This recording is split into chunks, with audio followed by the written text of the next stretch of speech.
때부터 우리 배우는 군인하면은 나라를 지키는 사람, 예.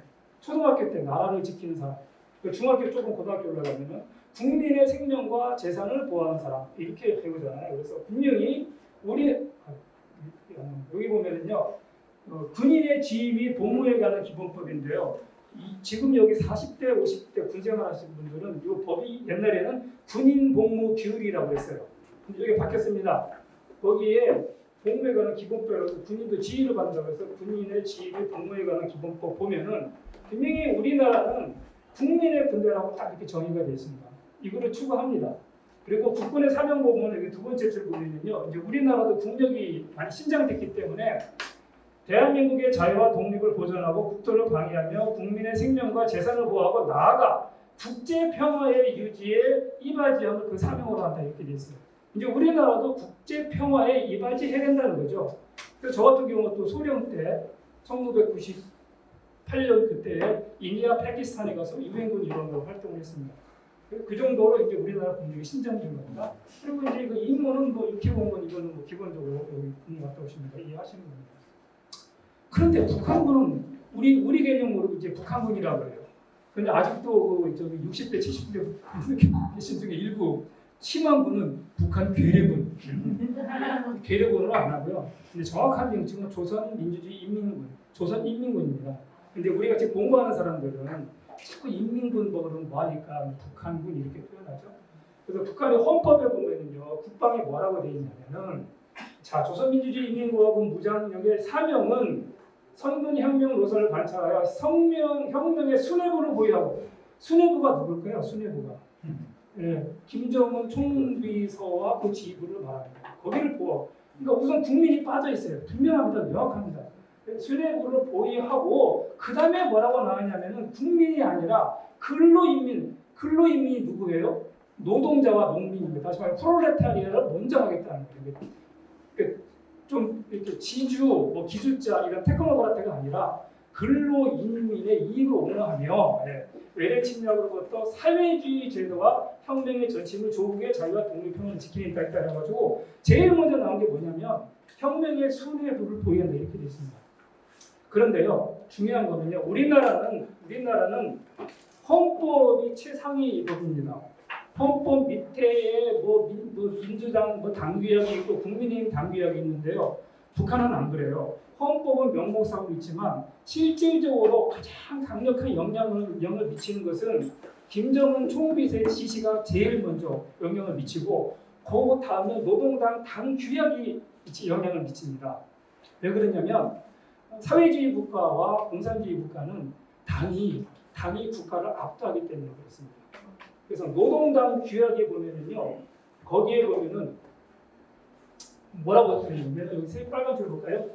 조선인민군은 당의 위협, 노동당의 위협, 그다음에 주체혁명 위협을 무력으로 옹호 보리하는 수령의 군대라고 하고 있습니다. 그러니까 일단은 지금 김정은 총비서가 지시하는 수령의 군대며, 그다음에 노동당의 군대고, 세 번째 인민의 군대는 이렇게 나와 있습니다. 여기에 일단 분명히 이건 외형적으로 규약적으로 나와 있기 때문에 남북한 군이 일단 추구하는 목적이 이렇게 차이가 있다. 이거를 여러분들이 일단 이론적으로 이해해 주시면 되겠습니다. 근데요, 북한군하고 우리 군하고 지금 비교인데요. 가장 큰 차이점이 뭐냐면요, 북한군은 지휘 체계가 이원화되어 있어요. 다시 말하면요, 부대 안에 지휘를 하는 사람이 둘이 있거든요. 냉철하게 말하면 지휘는 분명히 한 명이 해요.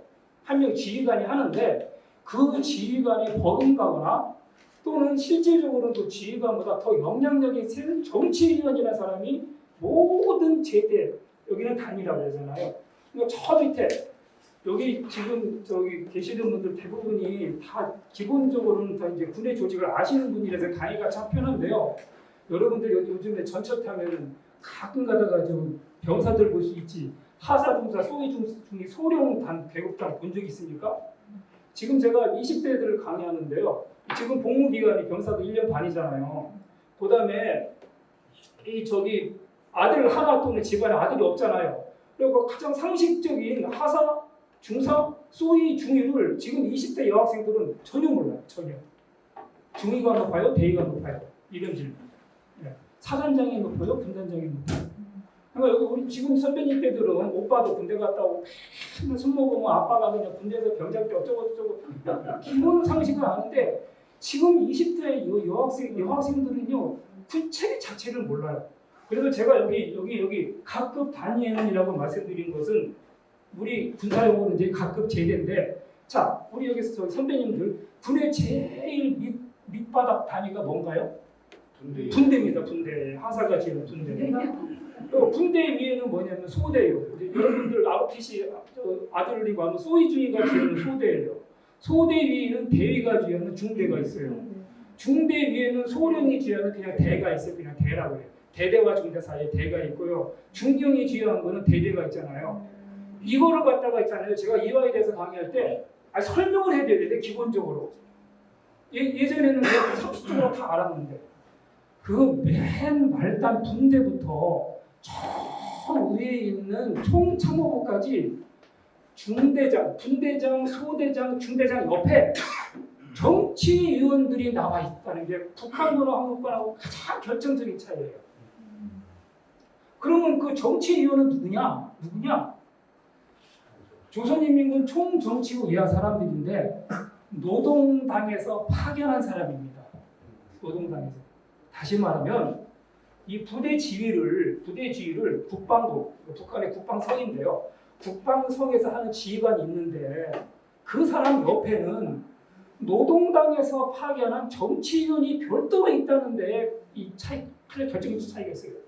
굳이 우리로 말한다면은 자 우리 중대장 옆에 현재 주권 정당인 더불어민주당에서 소령 누구로 갖다 파견했다는 거하고 똑같이 비교할 수가 있습니다. 이게 참 결정적인 차이예요. 그러면 노동당이 군대만 보낼까요? 군대를 보낸 사람은 뭐라고 하냐면 정치위원이라고 해요. 북한은요 노동당이 모든 것을 지휘하는 사회입니다. 학교에도 노동당이 다 보내요. 교장 선생님이 있으면 그 옆에 거기도 학교 운영위원회 당위원이 있어요. 부대도 있고요. 공장에도 있어요. 공장을 내 지휘들 보니까 너희들 마음대로가 도저히 안 되겠다. 당에만 안 된다 해가지고 그 공장에도 당위원회 위원을 파견하는 걸 갖다가 우리 경제사 갈 때 북한의 대안의 사업체를 갖다가 실시한 게 그때부터예요.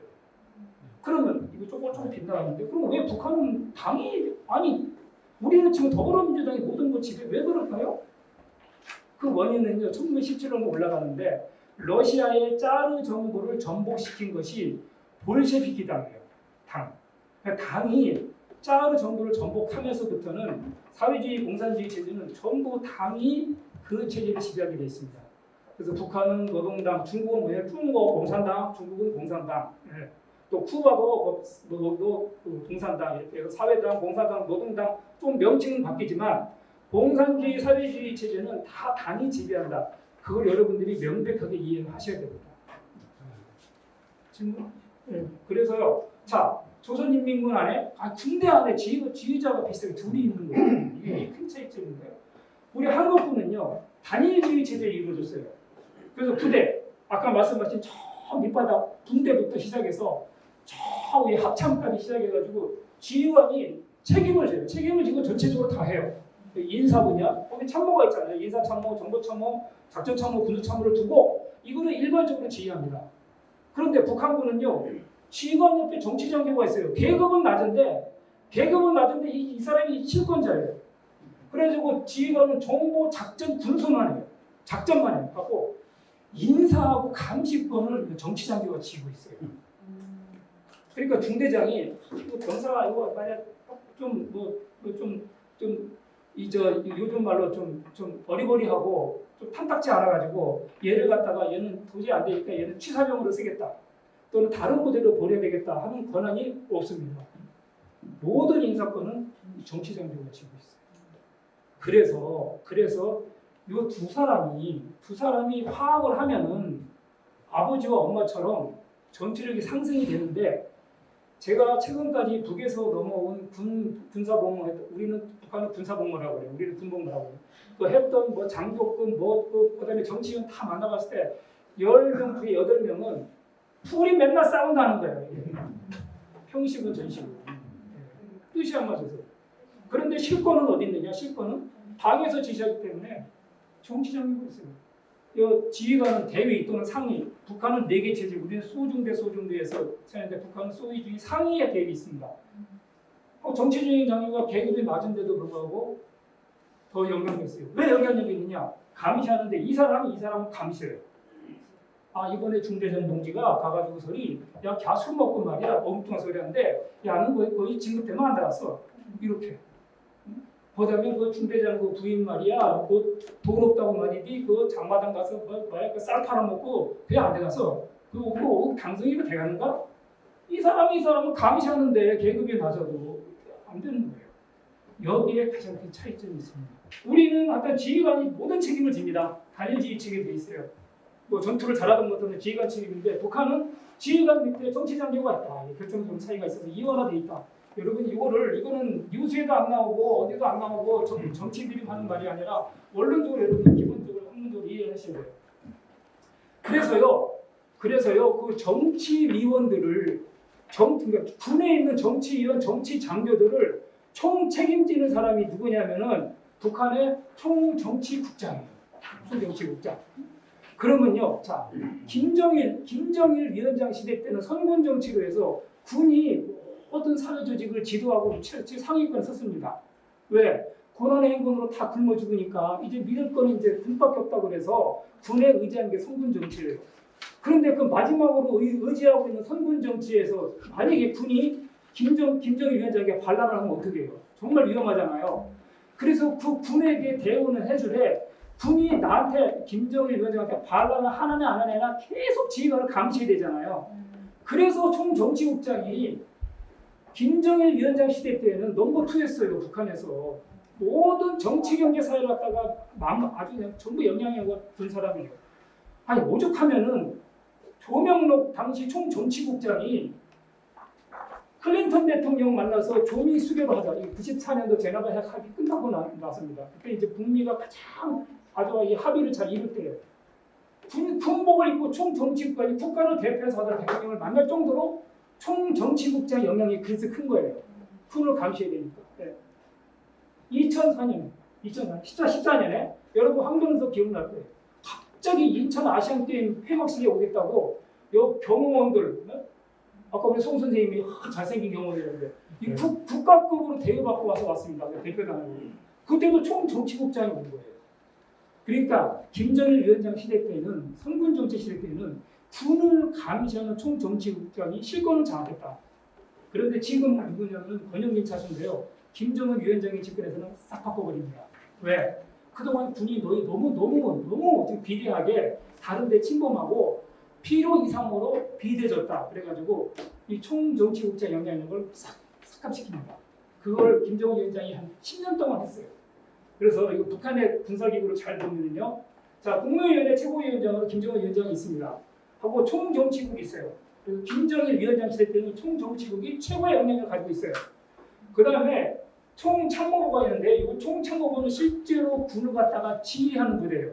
다시 말하면 아까 중대장 보셨잖아요. 그 중대장을 갖다가 지휘하는 게 총참모부, 총참모장이에요. 그 다음에 국방성인데요. 이거 표시가 이상하잖아요. 이게 이걸 딱딱 보내면 이 안에 뭐라고 써있냐면 인민무력성이라고. 여러분들 뉴스에서 인민무력성, 인민무력성 많이 들어봤을 거예요. 그게 금년도에 바뀌었습니다. 국방성으로. 그래서 지금 이 사람은 뭐라면 국방상이라고 해요. 왜 그랬을까 분석해보니까 전체적으로 김정은 위원장이 국가의 체제를 적어도 외형적으로는 정상국가와 서구의 기준으로 봤을 때 정상국가로 보이기 위해서 인민무력상 하면은 뭔가 조금 공산주의적 체계가 아니까 똑같은 민주주의와 같이 해서 디펜스 미니스트리 해가지고 국방성으로 바꿨습니다. 최근에 국방성인데 이 국방성은요 공병 도로건설 부대가 싸우도록 지원하는 것밖에 안 해요. 그 다음에 외교적으로 밖으로 국방부 장관 대표에서 외교적인 것밖에 안 하고요. 실질적으로 병력을 움직이는 것은 총참모장이 합니다. 그래서 현재 김정은 위원장 시대 때는 핵 있잖아요. 미사일 있잖아요. 그래가지고 이 총참모장이 역할이 훨씬 커졌어요. 하고 총정치국장이 많이 삭감이 됐습니다. 자, 그래서 국방성은 인민무력이 인민무력 부장인데요. 외형적으로는 북한 군부를 대표해요. 그래서 국가를 대표했을 때는 나옵니다. 이 사람이 누구냐면은 송용 전 국방장관이고 노광철이하고 2018년 평양에서 할 때에 국가를 대표해서는 이렇게 국방상이 나옵니다. 그러나 실권은 하나도 없다. 그다음에 현재는 이 사람이 리영길 현재 국방상이고요. 지금 60대 60대 혹시 기억나시지 모르겠어요. 잘 보면은요. 김일성 시대 때는 오진우 인민무력부장이 넘버 2였습니다. 예, 이게 참 강이 편해요. 우리 자르신다고 강이 편해. 그 부분에 예. 천하면 우리 동네 사셨어요. 그러셨어요. 예, 지금 20대, 30대한테는 이거 하나 더 있으니까 이거는 소예요. 바쁠 때가 하나 더 있으니까 중이에요. 그렇게 강해요. 그래서 김일성 시대 때는 인민무력부장이 넘버 2 실권을 가지고 있었는데 김정일 위원장이 후계 부도를 받았잖아요. 74년부터 받아서 딱 보니까 너무 막강해 인민무력부장이. 그래서 그 인민무력부장이 갖고 있던 권한 중에서 감시하는 총정치국 인물을 띄워놨습니다. 그래서 그 총정치국을 이제 김정일 때부터 키운 거예요. 하고 김정은 위원장이 집권해서 보니까 또 총정치국장이 그냥 국가에 이제 다 그냥 하거든요. 안 되겠다라고 해서 이제는 다 영향을 약화시키고 총참모장 실제 전투하는 사람을 갖다가 키우는 게 지금 시기다. 지금 시기. 그래서 박정천이가 전략군, 핵 미사일 있으니까 정상적으로 이제 싸우자 이거죠. 지금은 총참모장이 그 역할이 강화되고 있다는 거를 너무 시간을 많이 쓰는 거 아닌가 모르겠네요. 네, 그래서 총참모부가 실질적으로 이제 군 작전 지휘권을 행사합니다. 그래서 현재 민광일이가 이제 총참모장으로 돼서 이 사람은 우리를 치면 뭐라고 할까요? 우리를 치면은 합참의장, 합동참모본부 의장, 합참의장에 해당되는 사람 이렇게 보시면 돼요. 우리는 총참모장이, 총정치국장이 없습니다. 왜? 단일화된 일원화된 체제에 있습니다. 그걸 여러분이 이해하시면 돼요. 자, 이제 세부적으로 전투력으로 들어가는데요. 이게 이제 군사력 비교잖아요. 그래서 군사력을 비교하는데요. 기타 뭐 전차가 몇 대, 뭐 탱크가 몇 대 이런 재래식은 의미가 없어졌어요. 그거는 우리가 거의 따라왔어요. 문제는 뭐냐면요. 비대칭 전력이라고 해요. 여기서 비대칭이라는 건 대칭이 아니라는 거잖아요. 대칭이 아니라는 말은 뭐냐면 첫째, 우리는 없는데 북한만 있는 거. 우리는 없는데 북한만 있는 거. 또는 우리도 있긴 있는데 너무 차이가 많이 나는 거. 너무 전력이 차이가 나서 이거 갖고 도저히 뭐 비교가 안 되는 거를 갖다가 비대칭이라고 해요. 거기에 가장 대표적인 게 핵. 우리 핵무기 현재 없어요. 기술은 있어도 없어요. 미사일? 우리 이제 시작합니다. 포병? 북한 포는 엄청 많아요. 특수전부대? 지금 현 정권이 현재 우리 정부가 현재 57만의 병력을 37만으로 줄이려고 그러는데요. 북한군은요 특수전부대만 20만이에요. 특수전만 20만. 그럼 특수전만 20만이고 100만 중에 특수전만 20만하고 우리 37만의 특전사만 2만하고 아무리 전투를 해도 이거 게임이 안 되는 겁니다. 그다음에 사이버 전력, 북한의 사이버 전력은 세계 1, 2위를 다툽니다. 북한 김일성 종합대학교 출신들 머리 비상합니다. 그거 없는데 뭐 영재들만 투입해가지고 비트코인 뭐 돈 다 빼내고 있고 그다음에 무기 체계도 다 들어와서 다 기술 섭렵하고 있고 사이버 화학하고 생물 무기 이거 좀 더 들어가 보는데요. 북한이 마지막으로 진짜 패퇴해서 압록강까지 갔다 그러면은 마지막으로 화학탄 쏠 거고 생물학탄 쏠 겁니다. 그리고 핵탄 두드립니다. 그래서 북에서 넘어온 사람들한테 군인들한테 야 너희가 이기나 나만 이기나 야 최소한 말이야 우리는 안 져. 우리들이 핵이 있는데 어떻게 지가서 마지막에 우리 쏜다. 그런 얘기를 하거든요. 이 비대칭에도 차이가 많이 난다 이거 보시면 돼요. 핵은요 북한이 1954년 다시 말해 전쟁이 끝날 때부터 소련의 기술자를 보내서 배우기 시작했어요. 근데 그건 이론으로 배웠고요. 이론으로 배워서 20년 동안 열심히 배우다가 80년대 들어서부터 이제 본격적으로 무기를 개발하기 시작해서요. 93년도에 1차 북핵 비위기가 터져요. 프랑스 위성이 찾아보니까 자꾸 영변에서 그 연기가 이렇게 나거든요. 저거 분명히 핵무기 만드는 것 같다라고 해서 94년도에 1차적으로 북한하고 미국하고 알았다. 우리 핵 안 만들겠다. 그거에 뭐냐면 이제 제네바 핵 합의된 거예요. 2차 핵무기. 그 다음에 핵을 안 만들겠다고 했는데도 2002년에 가서는 다시 우라늄 뭉치 시인해버립니다. 펠리가 갔을 때. 거기에 대해서 또 지금 논란이 많아요. 시인을 했다. 이거 보수주의자. 시인 안 했다. 미국의 주장이다. 이거 진보주의자. 어쨌든 2차 핵무기가 2002년 나옵니다. 그러다가 이제 2005년부터는 보여주기 시작합니다. 그래서 1차, 2차에서 실험해서 6차 핵실험까지 해가지고 이제는 핵 가지고 더 이상 얘기 안 해요. 왜? 완전히 보여줬다. 만들었다고 자랑하는 겁니다. 그러면 핵이 뭐 위험하냐? 중학교 때 배운 거. 폭풍, 화염, 불로 터뜨리는 거고, 복사선 나오는 거고, 방사선, 이게 피해가 있는데요. 이건 우리 중학교 때 배워서 알아요. 이 핵이. 그런데 안 알려진 게 있어요. 전자기파예요. 핵무기에서 딱 쏘면은요, 이 전파가 가가지고 우리나라 많이 있으면 말이겠죠. 지하철, 그다음에 주유소 다 정전돼 버립니다. 가장 대표적인 게 이거 하와이 밑에 존스턴 섬에서 미국이 핵실험을 언제 했느냐면 1962년도에 제가 태어나기 1년 후에 했어요. 그때부터. 이 거리가 1440km, 서울보다 한 3배, 4배 돼요. 좀 멀잖아요. 여기서 실험했는데 이 1500m 떨어지는 거에 하와이의 교통이나 마비돼 버렸어요. 그 정도로 이 전자기파가 굉장히 피해가 크다. 이걸 지금 모르겠다, 우리들이. 그런 피해가 있습니다. 그래서 미군이 용산, 왜 용산에다 떨어졌다고 했을까요? 한미연합사령부가 했거든요. 거기 딱 떨어뜨렸다고 추정해 보니까 1차 피해는 초토화, 2차 피해는 건물 반파에서 40만, 20만인데 이거는 시뮬레이션이고요. 핵이 한번 터뜨려서 만약에 지금 곳곳에 있는 주요소 한번 불 붙었다 생각해 보시고 모든 전체의 전선에 불 붙었다 생각해 보십시오. 북한에서 불바다라고 하는 게 거짓말 아닙니다. 정치적 용어로 쓰는 불바다가 아니에요. 진짜 불바다예요. 이게 굉장히 위험한 거죠. 핵은 어떻게 만드느냐면요. 최초에 우라늄을 캐요. 북한에서 상독에서. 그 우라늄을 캔다면 이걸 갖다가요. 황산이라는 아주 독한 질산을 넣으면은 겉에 불순물이 제거되고 아주 이쁘장한 케이크처럼 그래서 이거는 이제 산화 우라늄인데 노란 색깔이 아주 이뻐요. 이게 옐로우 케이크라고 해요. 일방적으로. 그래서 이 산화제를 한번 불순물을 씻어낸 다음에 여기다가 불화수소를 갖다 집어넣으면 이게 이제 기체화되기 쉽습니다. 2년 전인가요? 일본 사람들이 우리나라 지금 반도체 그거 하라고 불화수소 안 주겠다고 해서 우리가 다시 대체 개발했잖아요. 얼마든지 그 한일 관계 중에서 경쟁이 났잖아요. 그 불화수소가 굉장히 중요한 거예요.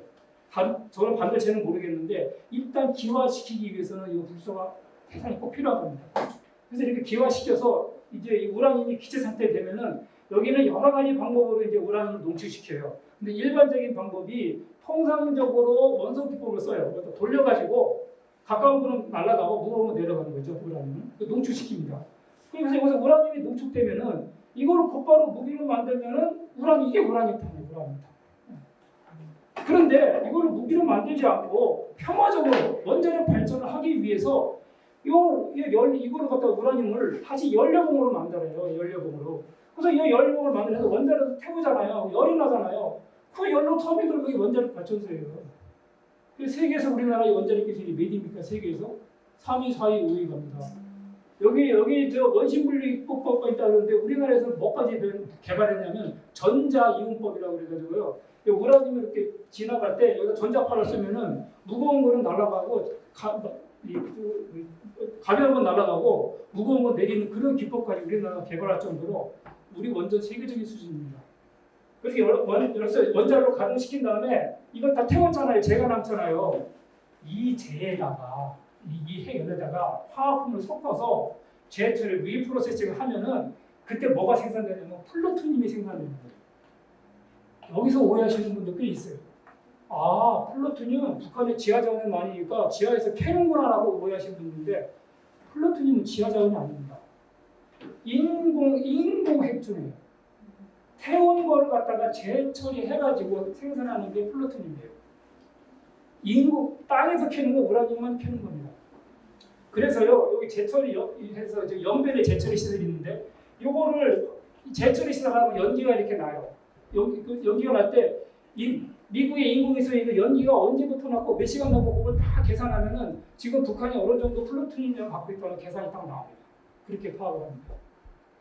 그런데 우라늄은 이 원심 분리기를 도대체 어디서 돌리는지 몰라요. 요만합니다, 원심 분리기. 요만합니다. 이거 이제 가끔 이제 모아놔서 이제 생산하는 거죠.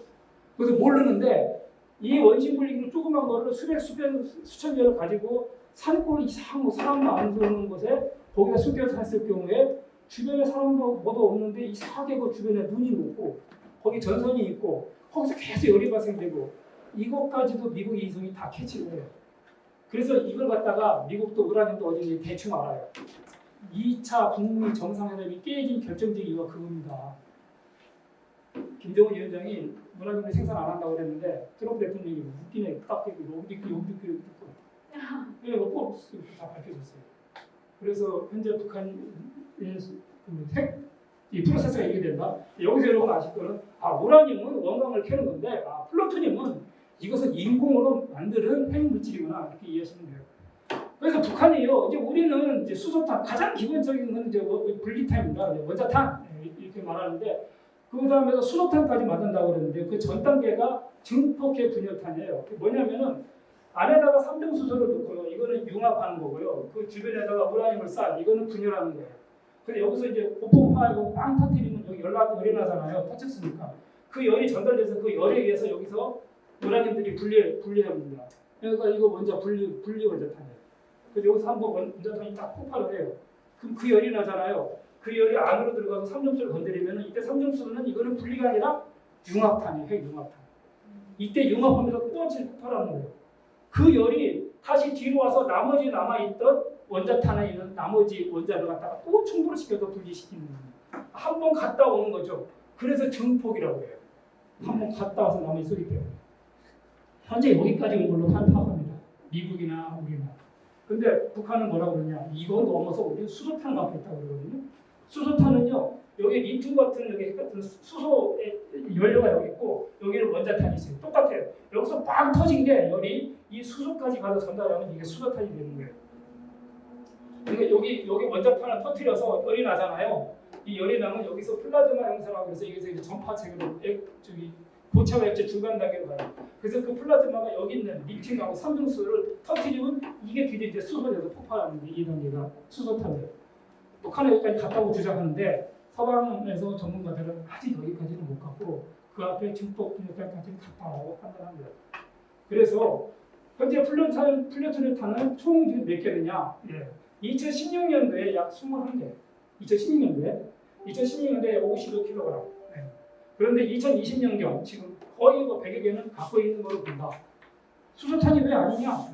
수소탄은 메가톤 단위입니다. 그러니까 북한에서 실험할 장소가 없어요. 이 수소탄 한 번 실험했다 진짜 나라가 어떻게 대량 피해를 보기 때문에 수소탄 실험할 장소가 없다. 그 다음에 정말로 아까 가운데 있던 삼중수소를 갖다가 이거 생산할 수 있는 기술이 과연 있느냐? 이거 현재로서는 몇 개밖에 생산할 능력이 없어서 아직 수소탄은 아닌 것 같다라고 그렇게 평가하는 겁니다. 북한이 미사일을 개발하는 주 목적은 자기 셀프 뭐인데요. 근본적인 목표는 미국을 공격하는 데 있어요. 분명히 미국을 선제적으로는 방어적으로 공격하는 데 있어요. 그래서 김정은 위원장이 집권한 이후로부터는 미국을 공격하기 위해서 대륙간 탄도탄 개발에 주력했습니다. 멀리 미국을 공격하기 위해서. 그래서 대륙간 탄도탄을 계속 개발해가지고 2017년 11월 29일 날 화성 15라고 하는 미사일을 발사를 성공했다고 발표합니다. 그래서 이 11월 29일 날 갖다가 북한에서는 뭐라고 그러냐면요. 근데 너무 시원하면 11월 혁명이라고까지 있어요. 그 정도로 공을 들였어요. 그 없는 나라에서 미사일 하나 미국 공격하는 거 만들라고. 그리고 이거는 다 인정합니다. 13,000km 내려가서 미국 전역을 다 공격할 수 있는 능력이 있다고 다 인정합니다. 또 어떤 데서 있느냐면요. 아직 거기까지 못 갔다라고 주장하는 게 뭐냐면 루엔트리 재진입 기술이 있느냐 없느냐거든요. 미사일이 대기권을 넘어가잖아요. 넘어가서 다시 대기권을 올 때 우리 잘 아시는 대로 충격을 받아서 여기서 이제 화염 불이 붙습니다. 이때 엄청난 고열이 나타나죠. 이 불이 붙을 때 이 미사일이 다 타버리면 소용이 없잖아요. 안 타야 돼요. 안 타는 기술을 갖고 있어야 돼요. 그게 뭐냐면 세 가지 기술인데 우선 이게 안 타는 재질로 돼 있어야 돼요. 이 재질이. 그다음에 또 안 타기만 하면 안 돼요. 타긴 타되 핵심은 남아 있고 탄 일부는 조금씩 떼어나가야 돼요. 조금씩. 그걸 상마라고 해요. 그러니까 전혀 안 탈 수는 없어요. 타긴 타되 조금씩 떼어내고 핵심만 남게 있고 조금씩 이게 타는 게 그게 일정하게 타야지 이쪽만 다 타버리면 어떻게 해요? 이게 엉뚱한 데로 가잖아요. 그러니까 균형되게 타는 그 기술을 상마라고 해요. 상마. 과연 북한이 이 기술이 있느냐 없느냐가 계속 지금 논쟁이 있습니다. 근데 대부분의 전문가들은 이거 이제 다 극복했다라고 다 인정을 합니다. 이게 지금 실제형인지 거짓말 모형인지 뭔지 모르지만 북한 김정은 위원장이 딱 제시한 게 이겁니다. 버섯 모형인데요. 조성물이 모양에서 열보호 재료들의 연력학 구조 안정성을 확정하는 방법으로 모든 기술적 기표들을 만족시켰다라고 자랑을 하고 이제 우리도 리엔트리에서 ICBM 장거리 미사일을 보유하겠다라고 이렇게 자랑을 한 겁니다. 그래가지고 화성 15 내고 요거를 만든 이후부터 이제 우리는 미사일 갖췄다고 그러고 더 이상 장거리 미사일의 집착을 이제 만들었으니까 다른 데로 좀 전환시켰어요. 그래서 요 장거리 미사일을 만든 거를 11월 달에 해서 11월 대사변이라고 하고요. 최대 고도 4,475km. 그 다음에 13,000km면요. 저 샌프란시스코, 뉴욕, 로스앤젤레스 다 커버됩니다. 이 전역을 갖다 공격할 수 있어서 이거 완성된 이후에 미국, 한국 막 정상들 전화하고 하고 이제 말은 안 하지만 이제 북한도 ICBM 개발하는 나라에 들어섰다고 다 인정합니다.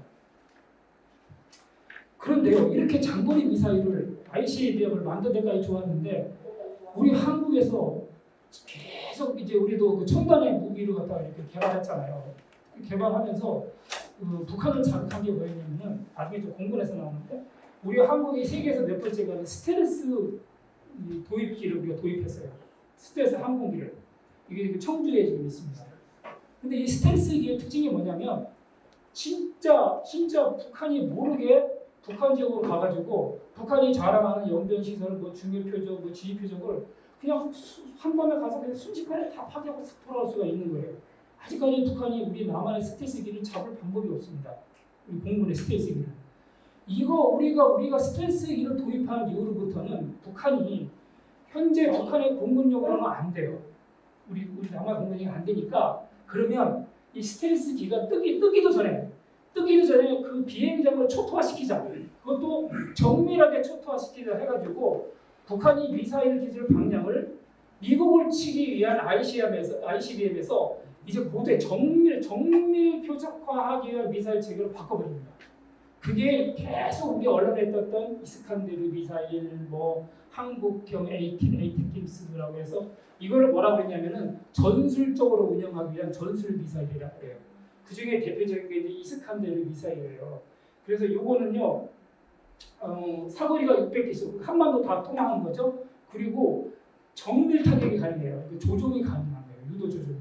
그래서 이거는 아마도 우리 추정하기를 한국에 있는 스텔스 기지하고 미국의 시설, 오산 평택에 다 있습니다. 거기를 그냥 자 보세요. ICBM은 여기서 로스앤젤레스를 쏘면은 그 정확하게 조종해서 쏘겠습니까? 그냥 쏘는 거예요. 그냥 테러로 가서 위협하게 해요. 근데 이거는 그게 아니라 정말 그 정표적 안으로 들어가게 정밀하게 타격하기 위해서 정확성을 향상시킨 미사일이 이제 전술 미사일로 발달해서 이스칸데르 미사일하고 K-24 미사일, AT킴스라고 하면요 주한미군이 우리 갖다는 미사일이 AT킴스라고 그래요. 그거랑 상당히 유사해요. 그래서 그 일부 어떤 저 학자분들 중에는 워낙 외형이 북한거랑 우리 그 형거랑 비슷해가지고 분명히 저 사이버 능력에 의해서 우리 해킹해가지고 우리 기술을 빼내서 만들었을 것이다 이렇게 추정을 합니다. 그래서 유사하게 이것도 한 600km 나가는데요. 이 KN-24, 23은 정밀하게 우리 남한에 있는 군사 시설과 주요 시설을 타격하기 위해서 이제는 북한이 사거리 위주의 미사일에서 고도의 기술을 이용하는 정밀 단계로 진화하였다. 그렇게 여러분들께서 이해하시면 되겠어요. 그 다음에 또 하나 놀랄 게 이제 잠수함 미사일이에요. 이 잠수함 미사일을요, 두 가지 이 단제가 있습니다. 하나는 뭐냐면, 물속에서 이거 발사해야 되잖아요. 그러면 물속에서 땅 쏘자마자 이거 들어오려면 바닷물에 섞여서 이게 그냥 불이 안 붙잖아요. 잠수함 미사일의 가장 큰 어려움은 뭐냐면, 어떠한 상황과 조건에 있어서 일단 미사일을 물 위로 올려내야 돼요. 그 기술이 어려운 거예요. 그거를 뭐라고 그랬냐면은 콜드 런칭을 하라고 해요. 콜드, 차가운, 런칭은 발사가 되거든요. 여기 반대가 핫 런칭이라고 그러는데 일반 미사일처럼 그냥 빵 쏘면은 주변에 다 타버리게 핫. 그래서 이걸 빵 쏘면은 여기 화염이 얼만큼 가 있고 나무가 얼마나 타고 요 화염 길이를 잽니다. 인공위성으로. 재면은 이게 액체로 쐈거나 고체로 쐈거나 또 액체로는 몇 킬로그램 정도 계산이 다 나와요. 미국 정부에 의해서. 이렇게 빵 쏘자마자 불이 확 나게 하는 건 뜨겁게 발사한다고 해서 핫 런칭이라고 해요. 런칭은 발사인데 홀드 런칭은요. 아 이거 물속에서 어떻게 화를 쏴요? 쏘자마자 물에 다 식어버리잖아요. 이 물 위로 올리는 기술이 이게 굉장히 어려운 거예요. 이걸 북한이 했어요. 먼저 하긴 했어요. 그런데 이 이후로 이게 다시 이게 또 그래서 두 번, 세 번 나가서 발사해야 됩니다. 올랐다가 여기서 다시 한번 추진을 하거나 또 방향을 들어서거나 러시아는 올라가다가 3단계, 4단계까지 지금 이 발사하는 수준까지 갔어요. 러시아 미사일 현재 세계 최고입니다. 근데 북한은 두 번째까지 올라가는 거로 발사를 해서 성공했습니다. 성공했는데 이 다음에 나가는 궤적과 제어는 북한이 발표를 안 했어요. 그리고 이게 잘못됐는지 뭐가 잘못됐는지 나중에 이걸 갖다가 북극성 2호인데 이렇게 안 하고 그냥 땅에서 하는 걸로 개발시켰습니다. 북극성 2호라고 그래요. 근데 왜 그 이후로 미사일을 북한이 안 했느냐면 미사일 기술이 없는 게 아니라 이거를 견딜 만한 잠수함이 없어요. 잠수함이 수는 많은데 북한에는 수는 많은데 잠수함이 아니라 이따 해군에서 왔는데 잠수정이에요. 조그마한 강릉 침대에서 조그마한 거예요. 그 잠수정에서 이 정도 미사일을 빵 쏴버리면 그 후폭풍으로 그냥 잠수함이 사라져버려요. 최소한도 3,000톤급 이상 미사일은 돼야 쏘는 거예요. 그걸 지금 북한이 못하고 있어요. 못하고 있는데 그 3,000톤급으로 심포 조선도 청진 밑에서 인공위성이 계속 보입니다. 지금 건조가 있는 걸 보여요. 그 사이에 우리는 엊그저께 우리는 완전히 성공시킨 거예요. 그래서 뉴스에 보면은 세계에서 7번째, 세계에서 8번째 뭐 그 차이가 나잖아요. 기자들이 이상하나? 북한이 먼저야 돼. 우리가 북한보다 먼저라고 그러지? 완전히 발사를 성공해서 인정하고 하는 데까지 우리가 앞선 겁니다. 아직 북한 3차 이거 실험이지, 실험한 거지. 잠수함 딱 가다가 팡 발사한 게 아니야. 그래서 우리가 조금 앞서 있다 이렇게 보시면 돼요. 그 다음에 이 잠수함 발사의 특징이 뭐냐면요. 사거리가 없어요. 사거리가 없는 게 뭐냐면요. 자, 여기서 북한이 만약에 미국을 하와이를 공격한다 그러면은 여기서 하와이까지 가는 미사일을 빵 쏘면 되잖아요. 근데 그것보다는 잠수함을 화면 원래 바닷속으로 가가지고 하와이 근처까지 가는 거예요. 거기서 톡 쏘면 되잖아요. 잠수함의 특징은 은밀성이에요. 은밀성. 도대체 어디서 잠수함이 언제 어떻게 미사일 쏠지 모르는 거예요. 그런데 우리 한국군 같으면 인권 생명 존중에서 잠수함이 3,000톤이든 3,600톤이든 갔다가 쏘고 돌아올 연료를 남겨둬야 되잖아요. 북한은 그걸 안 해요. 갔다 쏘고 또 돌아올 연료 없어. 자폭이에요. 자폭. 그래서 위험하고 무섭다는 거예요. 현재로서는 그렇게 운영하고 다 예상하고 있어요. 그렇게 교육을 시키고 있고. 그래서 잠수함 미사일이 왜 무섭냐면은 바로 목표 근처까지 가서 자폭으로 쏘고 아마도 복귀를 못할 정도로 그렇게 개발할 가능성이 높다. 그래서 북한 잠수함이 위험성이 있다 이렇게 봅니다. 자, 여기에 대해서 엊그저께 썼습니다. 9월 1일 날 이게 자꾸 쏘니까 그래도 이제 안창호 하면서 부산 안창호 하면서 SLBM을 발사해서 우리도 똑같이 홀드런칭해서 다 성공하고 다 했습니다. 다 하고 현재 우리는 어디까지 가느냐면요. 지금 이 안창호 3,000톤 했었는데요. 3,600톤급이 제가 알기로는 거의 완성된 거로 알아요. 완성됐고요. 요 3,600톤 이게 장보고 3함인데요. 여기는 이 디젤을 운영하잖아요. 디젤로. 그때 그 배터리를 리튬 전지를 써요. 왜 리튬 전지를 쓰냐면은 기존에 있는 잠수함보다 2배나 이 수면으로 안 떠오르게 자막 능력이 있는 거예요. 세계에서 일본 다음에 우리 두 나라밖에 없어요. 잠수함의 왕자라는 독일도 리튬 전지 못 씁니다. 왜 리튬 전지를 쓰냐? 우리나라 이 전지 기술이 세계 LG 1, 2위 아닙니까 지금? 수소 전지, 뭐 리튬 전지 해가지고 기술이 그대로 녹아 들어가서 그래서 2027년에는 이거 이제 지금 이제 짓고 건조하고 있는데 이거 전력화 들어올 것 같고요. 이 정도까지 3,600톤급 만들고 리튬 전지까지 사용하면은 지금 우리 정부가 추구하고 있는 핵 잠수함까지도 이제 거의 된 거다. 그렇게 해서 기술과 운영 능력이 앞서 있다. 이렇게 보시면 되겠습니다. 순항 미사일하고요, 탄도 미사일하고 차이가 다음 장에서 보는데요. 최근에 11일 날 12일 날 미사일을 쐈는데요. 우리 정보기관이 북한이 미사일을 쐈는지 안 쐈는지 몰랐어요. 이 안테나에 탐지가 안 되는 거예요. 왜 탐지가 안 되느냐면 안테나 고각보다 훨씬 밑으로 낮게 비행해서 그래요. 이렇게 저고도로 비행하는 미사일을 뭐라고 그러냐면은 수낭, CP 간다고 해서 수낭 미사일이라고 합니다. 크루즈 미사일이라고 해요. 그래서 수낭 미사일을 쏴가지고 아마도 초저공으로 비행하여 우리 안테나에 아마도 포착이 안 되는 것 같다. 근데 나중에 이렇게 재어보니까 거의 2시간 6분 동안 비행을 했고, 그다음에 이 미사일이 타원으로 이렇게 그리고 또 팔자형으로도 비행을 한 것 같다. 그리고 그 엔진은 터보 엔진을 썼고 또 마지막 단계까지 와서는 정확도가 향상돼서 오키나와까지는 사격을 할 수 있는 순항 미사일이다라고 현재 평가하고 있습니다. 미사일은요, 이거 이제 여러분들 뉴스 볼 때 아나운서가 북한은 지금 뭐해서 이스칸데르 탄도형 미사일을 발사했습니다. 북한은 이번에 크루즈 순항 미사일을 발사했습니다라고 할 때 개념을 잘 잡으셔야 돼요. 탄도 미사일은요, 우리 꼭 여러분들 어렸을 때 저 새총 쏘거나 화살 쏘거나 똑같아요. 빵 쏘면 그냥 그대로 갔다 그대로 딱 떨어지는 거예요. 무슨 힘으로? 관성의 힘으로 그대로. 빵 쏘면 갔다가 팍 떨어지는데 워낙 여기서 빵 쏘는 이 추진력이 세기 때문에 속도가 굉장히 빠릅니다. 마하 4, 5도까지 넘어도 슉 하다 빵 떨어지는 거죠. 이건 탄도 미사일, 이게 탄도 미사일 일반적으로 말하는 거고요. 순항 미사일은요 비행기랑 똑같아요. 비행기랑 유도 기능을 맞춰서 자기가 가고 싶은 대로 조정하는 대로 가는 거예요.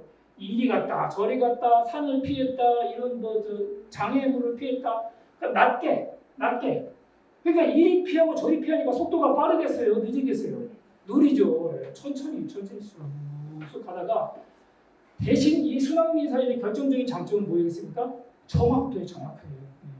우리 미사일 같다면 레이더를 잘 피해가면서 목표에 정확하게 가서 딱 떨어뜨리기만 하면 되는 게 이게 이제 순항 미사일이에요. 그래서 현재까지 미사일은 탄도 미사일과 순항 미사일로 구분되어 있어요. 그런데요, 최근에는요, 이 개념이 오후에 없어져 버렸어요. 왜 그러냐면 요즘 개발하는 미사일들은 이 두 가지 특성을 동시에 다 갖고 있어요. 자, 이 미사일, 탄도 미사일은 딱 쏴서 여기 요 중에서 우리가 딱 탐지했다 그러면은 요 각도와 요 속도를 보고 이거 얼마쯤 오겠다는 거 계산이 나와요. 탐지해서 우리 그라인더 안테나 같은 걸로 여기서 기준에 딱딱 맞추면 요격이라고 그래요. 이거는 잡기가 쉽잖아요. 속도가 빠르더라도. 그래가지고 그걸 막기 위해서 탄도 미사일임에도 불구하고 이 순항 미사일처럼 비행하다가 갑자기 쏙 올라와 버려요. 이걸 회피 기동이라고 해요. 회피 기동 또는 상승 기동이라고 해요. 다시 말하면 탄도 미사일에도 여기 카나드라는 게 날개인데 여기다가 유도 장치를 줘가지고 쏠 때는 그냥 가다 왜 쏠 때는 그냥 가요? 안전하니까 쏘자마자 잡히진 않거든요. 근데 쏴서 한참 비행하다가 이 정도면 이거 탐지될 것 같다 그러면은 좌로 갔다 우로 갔다 위로 갔다 이 순항 미사일처럼 기능으로 발달했습니다. 하고 있습니다. 북한도 쓰고 있습니다. 우리도 쓰고 있습니다. 그다음에 이 순항 미사일은 이렇게 낮게 높게 피해가다 보니까 속도가 늦자고 그래서 늦는다고 그랬잖아요. 요즘 개발한 순항 미사일들은요, 제트 중에서도 램제트 이런 거 발달해가지고 속도가 엄청 빨라졌어요.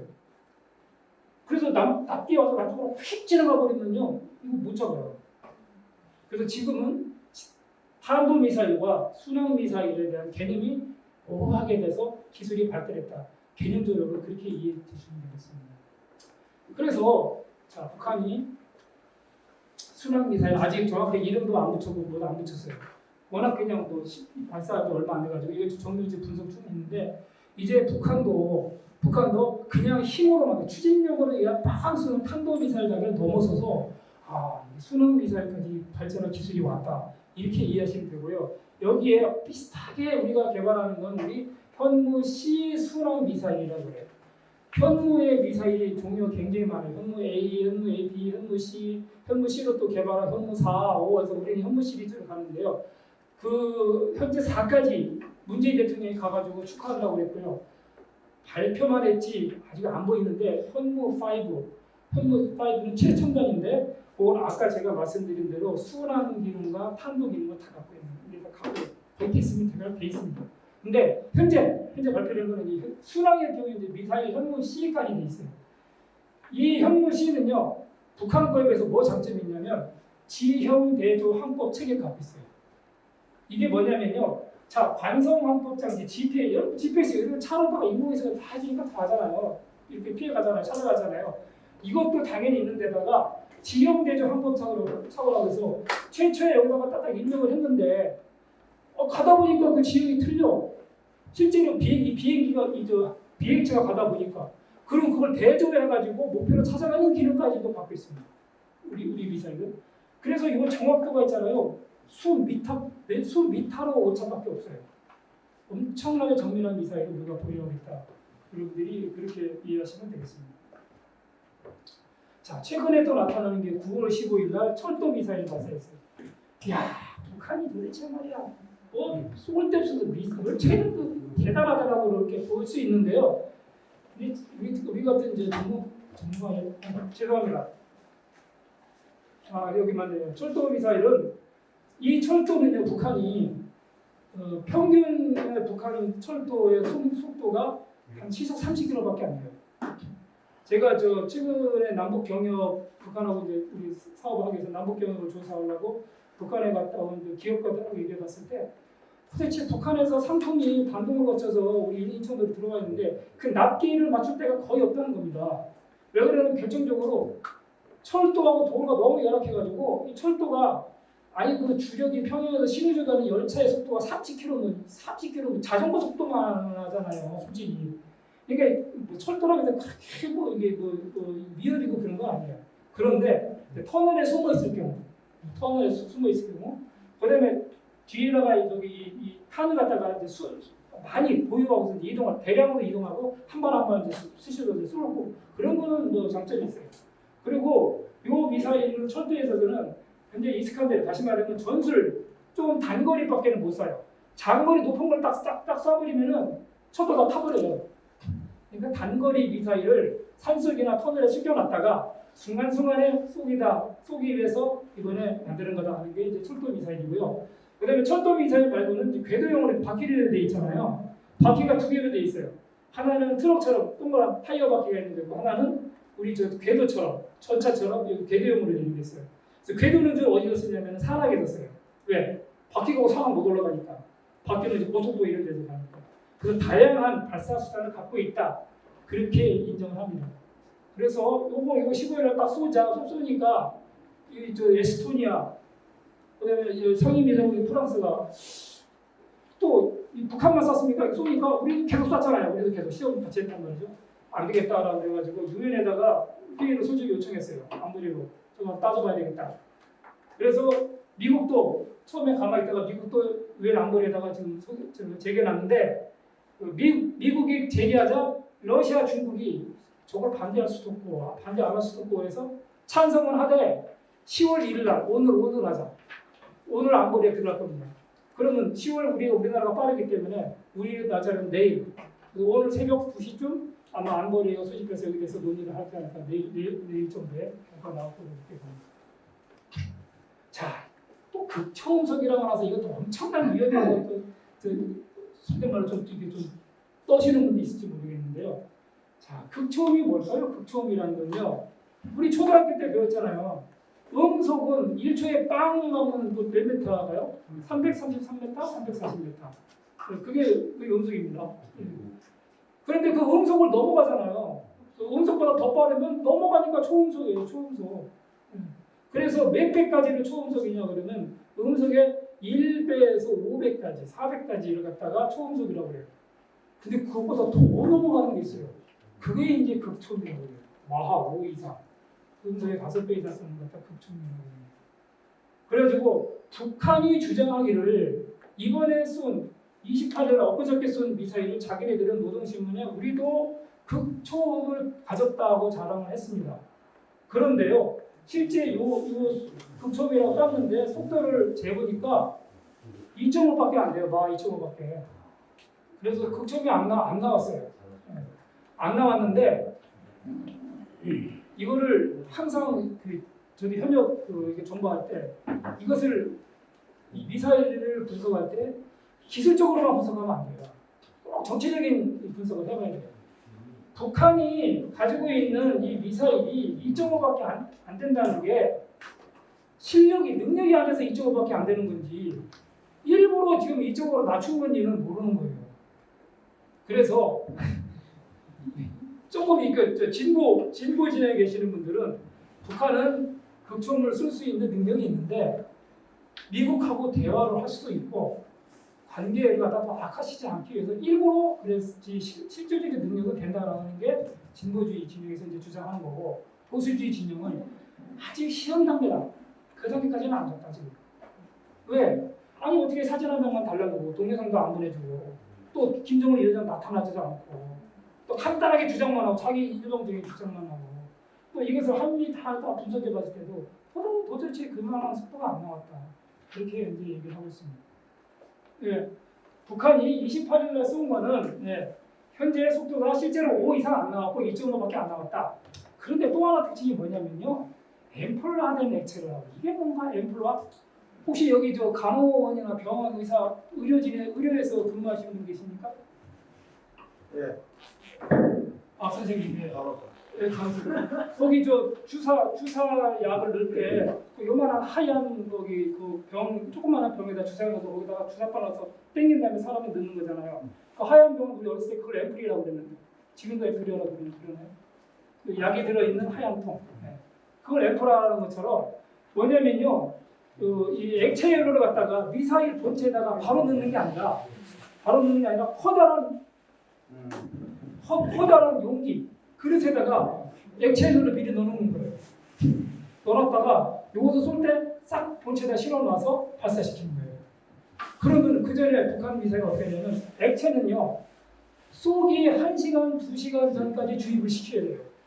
그래서 지금 저 13,000 ICM 같은 경우는 뭐 이틀 걸릴 때가 있어요. 그 많은 연료를 넣어야 되니까.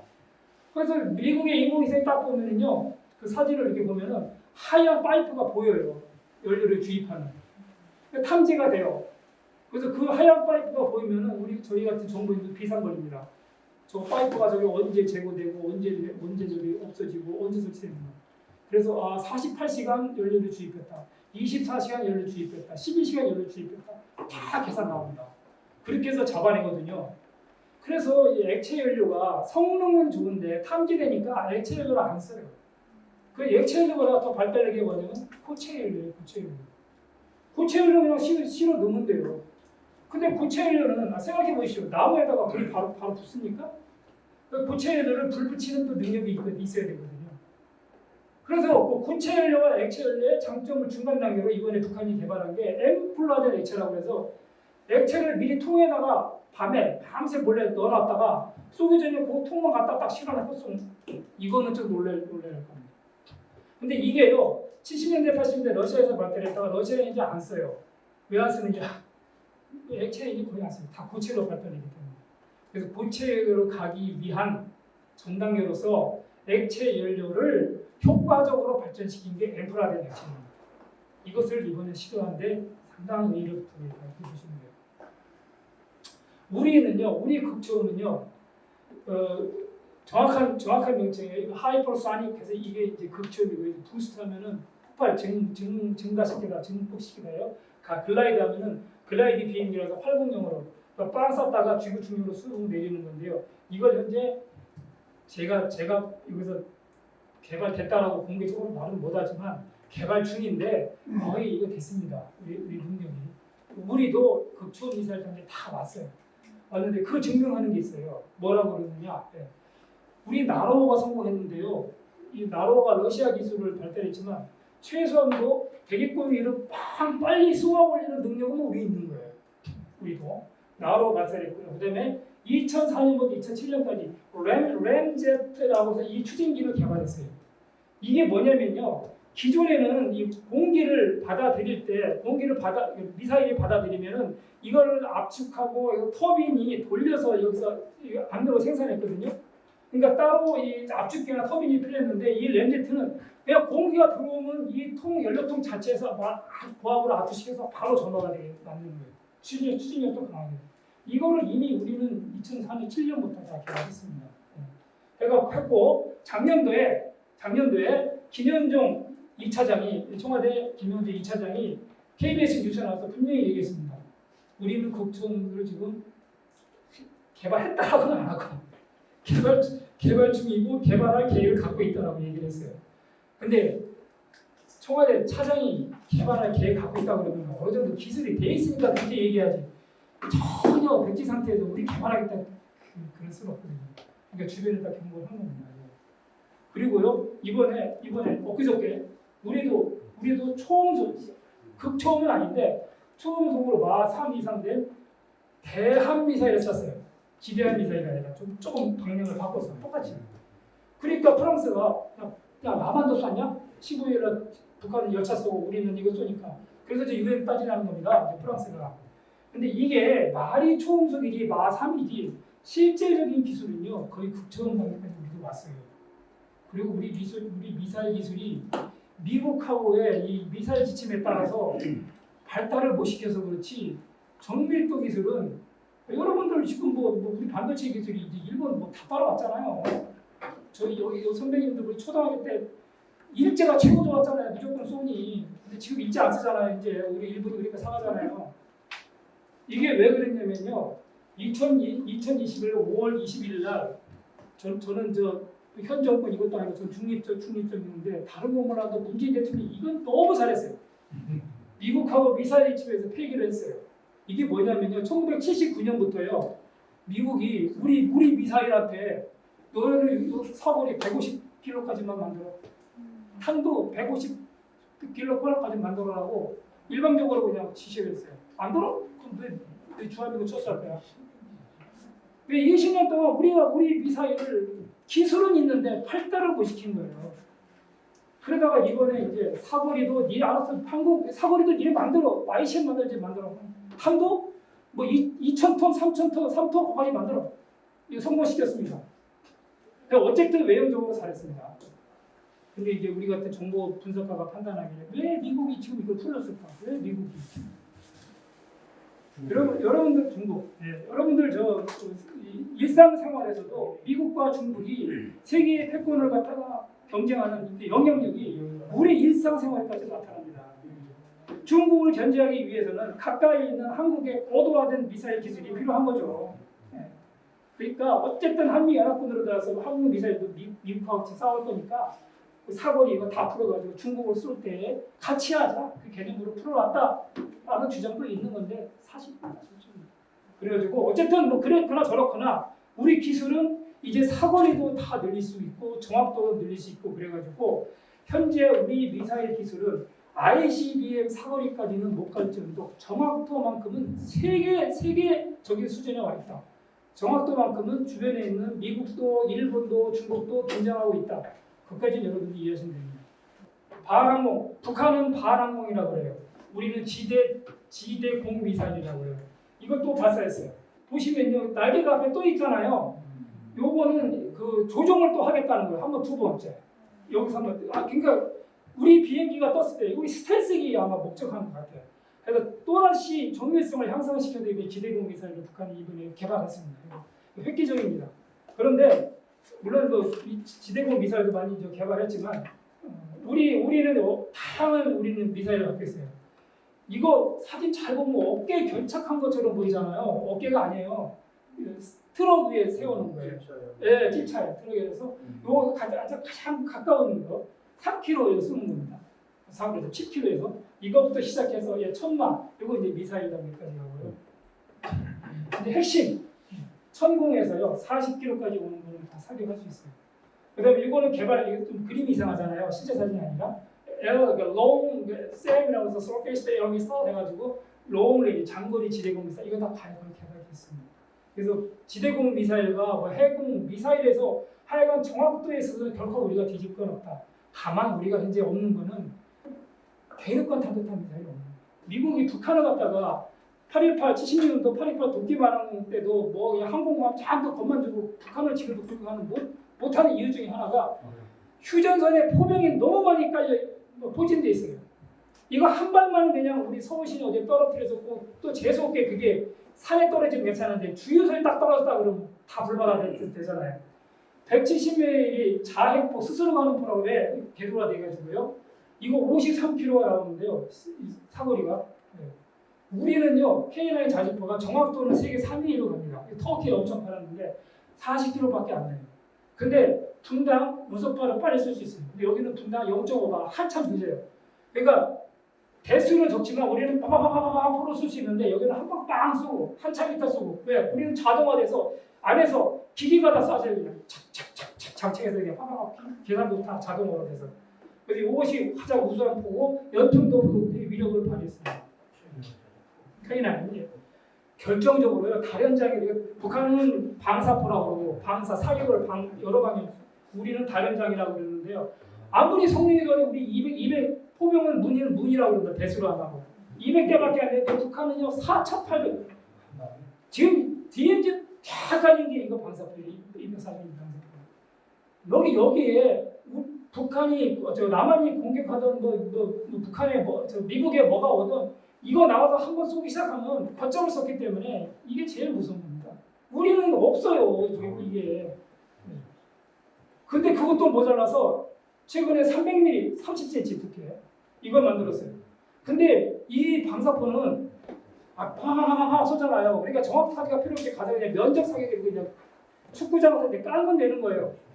근데 300mm부터는요 여기다가 유도 기능을 탑재했어요. 그래서 이걸 한 방에 여기 8발 따따닥 쏠 수 있지만은 한 발 빵 쏘고 유도하고 한 발 빵 쏘고 그렇게 쏴요. 그러니까 방사포하고 미사일하고 구분이 안 가요. 구분이. 북한이 그렇게 발전시켜놨어요. 세계에서 이거 드문 겁니다. 그 정밀 유도 기능을 갖고 있어가지고 아마도 이 300mm가 북한이 가장 겁내고 있는 청조 스텔스 기지를 목표로 한 거 아니냐 다 이렇게 추정을 하고 있습니다. 이거는 이제 대구경 조정에서 400mm까지 이거 만들어놨어요. 이거 방사포가. 여기도 당연히 조종 기능이 있습니다.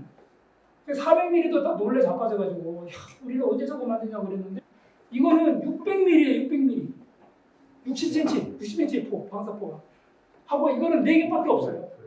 예. 따다다다다 못 쏴. 하도 두껍고 크니까 빵빵빵 쏴버리면 이거 다 타버려요.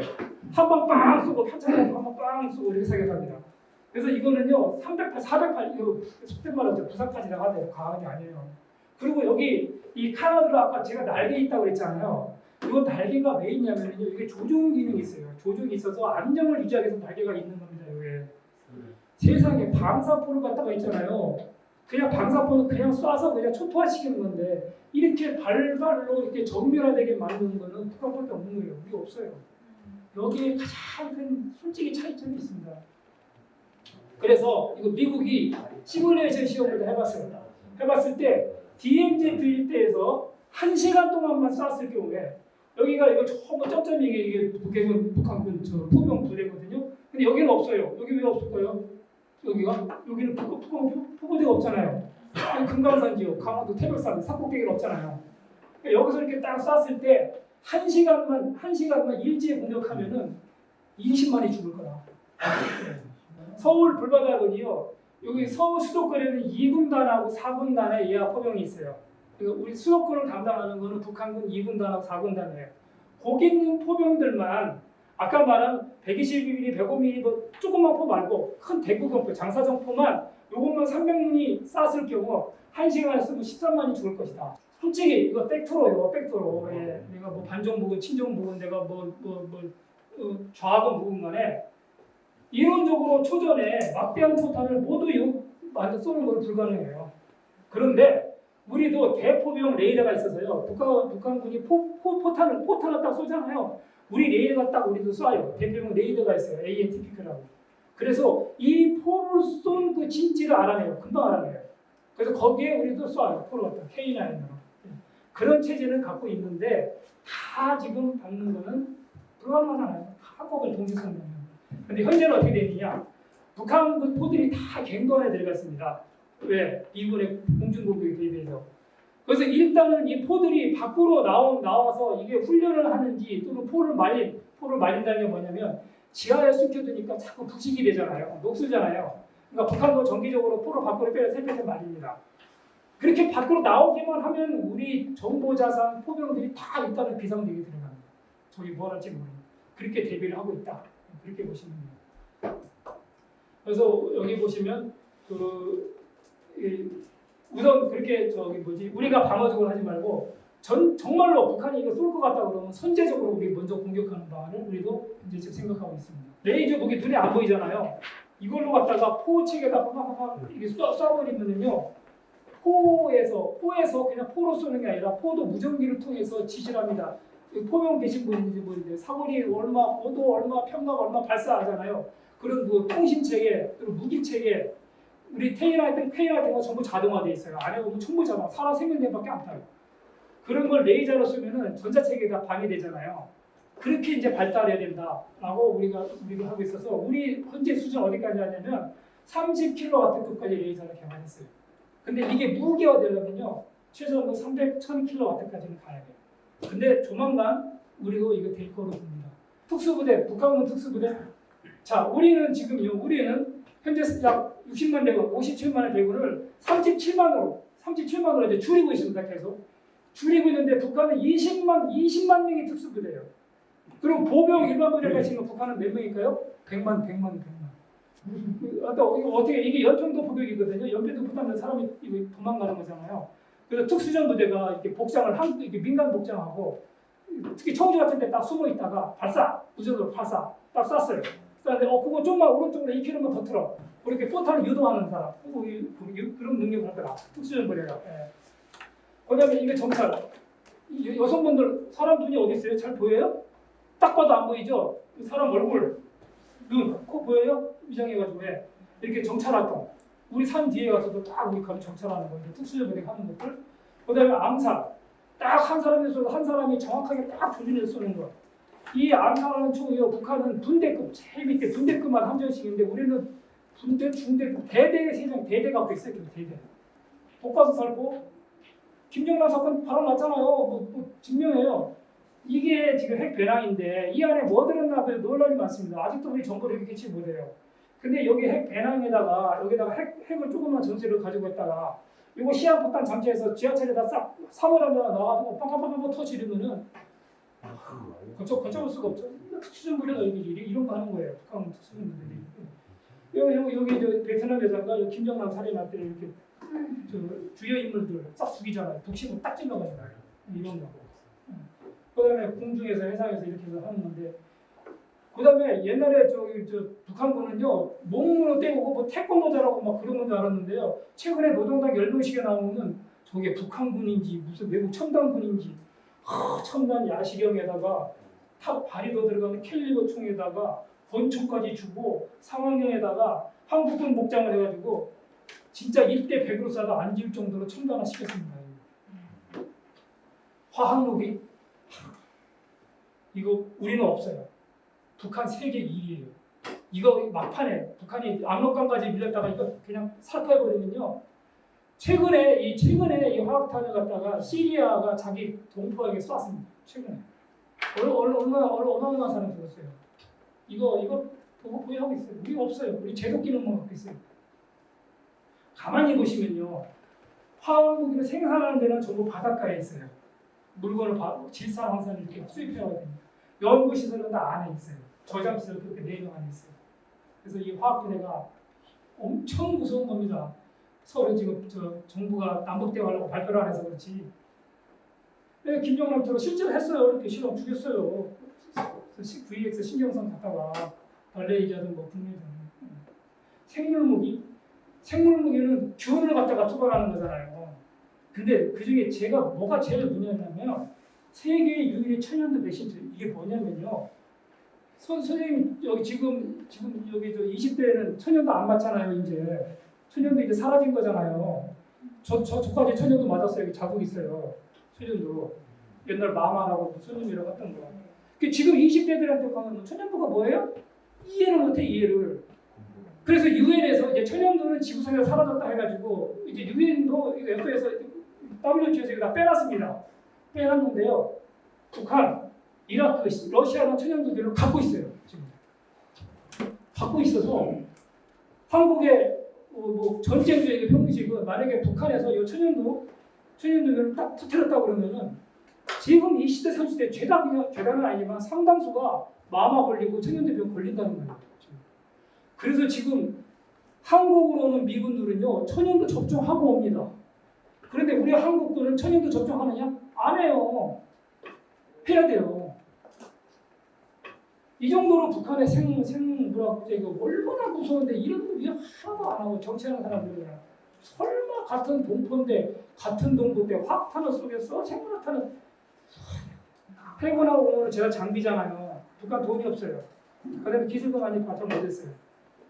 그래서 함정도요 135척인데요. 우리 이것밖에 안 됐는데요.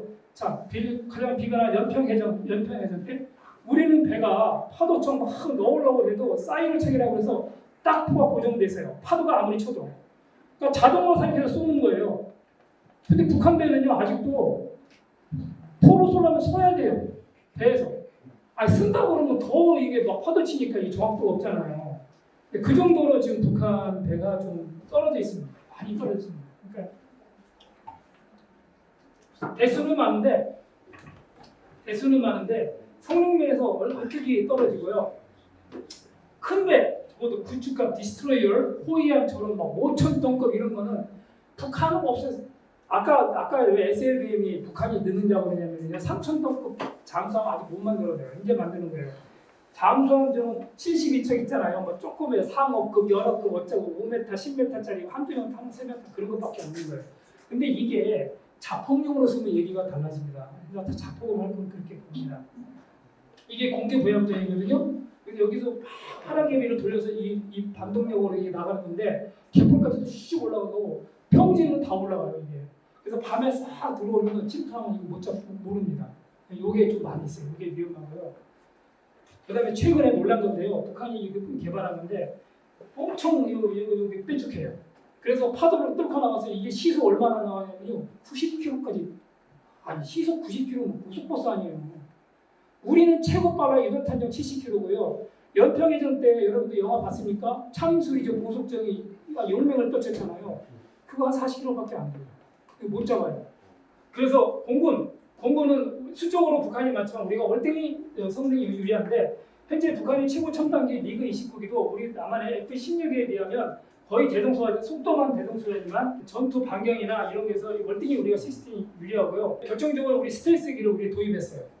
그래가지고 이거는 거의 게임 체인저, 그러니까 지금 판도를 바꿀 만한 거예요. 그래서 밤에 싹 평양 연결 가가지고 싹 꺾하고 딱 돌아와도 현재 북한의 미사일을 잡을 수가 없어요. 잡을 능력이 안 돼요. 왜 그러냐면 여기에 도료를 입혔는데 이 도료가 전파를 흡수하는 거지 반사시키는 게 아니에요. 싹 흡수해버리고 또 반사해도 엉뚱한 데로 반사시켜요. 그 레이저성에서는 안 나타나요. 그래서 요거 스텔스기 청주기지 있는데 이게 안 되니까 아마도 이스칸데르 미사일에서 그냥 비행장을 덮어버리려고 계속 방사포를 만든 거 아니냐. 제가 그렇게 논문을 써서 서울대에서 발표했습니다. 자 이제 마지막 단계인데요. 그런데요 해군하고 공군이 미국 도움 없어도 우리가 전투에도 해볼만 한데 군대 다 갔다 오셨지만은 해군하고 공군은 지원 병정이지 실질적으로 전쟁에 성패를 가는 건 아니에요. 그래서 북한이 그걸 알기 때문에 웬만한 시설은 다 갱도로 다 지하로 다 해놨어요. 그러니까 위에서 아무리 폭격을 하고 뭐하고 하더라도 한 100m 파고 들어가는 지하 관통탄이 아닌 이상은 아무리 공격을 해도 폭격을 투하를 해도 다 살아날 수 있다는 거죠. 결국은 전투는 한국전은 산악전에서 결정나고 월남전은 정부전에서 결정되고 거기서 미국이 다 졌어요. 솔직히. 그래서 실질적으로 전투하는 분대로 어떻게 이게 가장 중요해요. 여기에서 우리가 많이 따라왔지만 아직 열세입니다. 자, 북한군의 체계 말단 분대는요 12명인데요. 우린 10명밖에 안 되는데요. 제가 최근에 전방 가도요. 하도 아들도 안 나고 애들 안 나가지고 10명 있는 데가 없어요. 어떤 데가 7명, 6명 돼요.